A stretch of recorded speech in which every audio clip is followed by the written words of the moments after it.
Nagtagumpay ang concert ng King of K-pop na si G-Dragon sa Philippine Arena. Inabot man ng ulan, hindi napigilan ang pagdagsa ng mga fans na matyagang nag-abang sa nasabing concert. Narito ang aking report. Powerful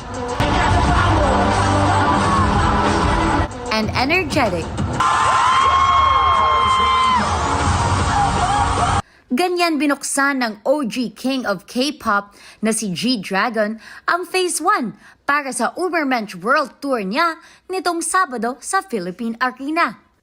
Umulan man o umaraw mula Luzon hanggang Mindanao, bata man o matanda, hindi nagpahuli ang mga VIP, makita lang ang kanilang idolo.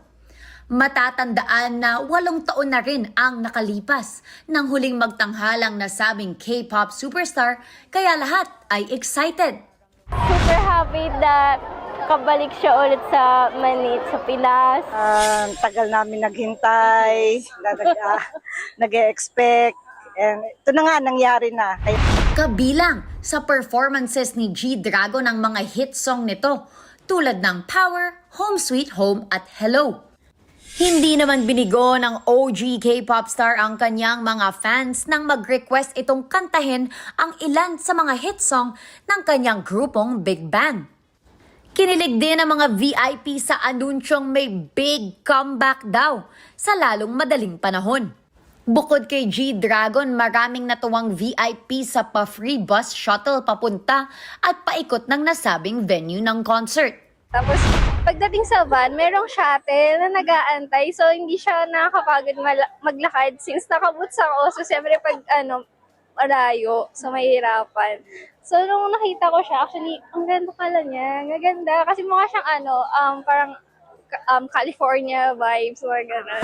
This is my first time here in Philippine Arena na umatid ng concert, and it was so great kasi sobrang ganda ng sound effects. Yun yung number 1 na napansin ko. It's awesome. Tunay na ipinagpapasalamat nila na may ganitong uri ng venue na may tuturing na complete package ang kanilang experience. Ang ilan ay nakapagpa-picture pa sa harap ng malaking Philippine Arena na siyang pinakamalaking indoor arena sa buong mundo.